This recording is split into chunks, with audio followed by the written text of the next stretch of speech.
नमस्कार दोस्तों, आप देख रहे हैं भास्कर 24। दोस्तों, अखिलेश यादव और उनके विधायक महाराष्ट्र से अब्बू आजमी की मुश्किलें कम होने का नाम नहीं ले रही हैं। जब से अब्बू आजमी ने औरंगजेब को महान बताया है, तभी से ये मुद्दा इतना गरमाया हुआ है कि पूरे देश में अभी इसी बात की चर्चा चल रही है। अखिलेश यादव और अब्बू आजमी को घेरते हुए बीजेपी के फायर ब्रांड प्रवक्ता सुधांशु त्रिवेदी ने क्या कहा, आइए सुनते हैं। नेता अबू आजमी और उसके उपरांत कांग्रेस पार्टी के नेता राशिद अल्वी और उदयराज जी के द्वारा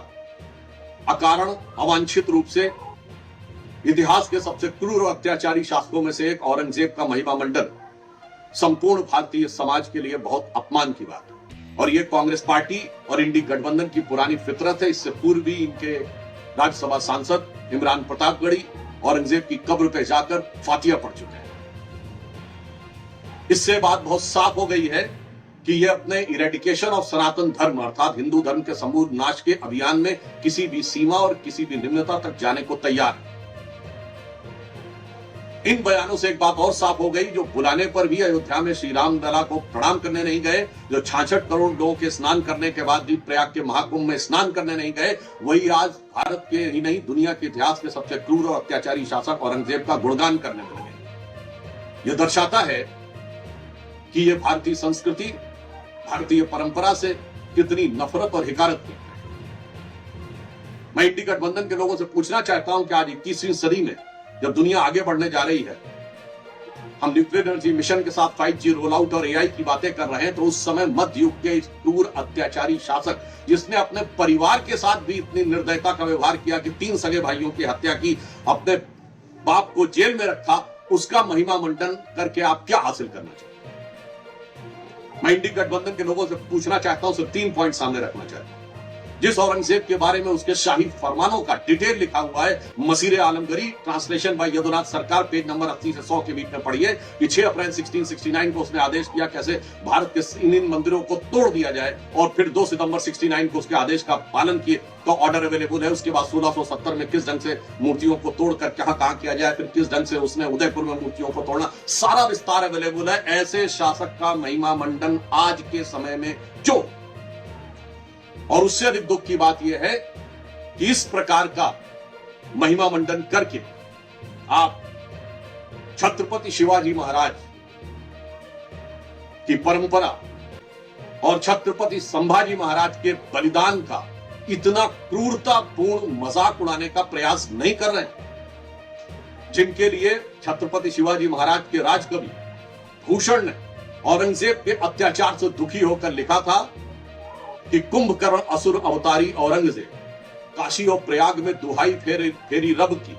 तोड़े देव देवालय शहर मोहल्ले के रे, लाखों मुसलमान किए माला तोड़ी सब की, और काशी करबला होती मथुरा मदीना होती, शिवाजी ना होते तो सुन्नत होती सब की। पूछ रहा हूं, ये उसका अपमान है कि नहीं? तीसरी बात मैं पूछना चाहता हूं कि जिसने अपने सगे 3 भाइयों शुजा, मुराद और दारा का कत्ल किया, जिसने अपने सगे बड़े भाई दारा शिकोह का सर काटकर थाली में सजाकर जेल में बंद अपने बाप शाहजहां के पास भेजा,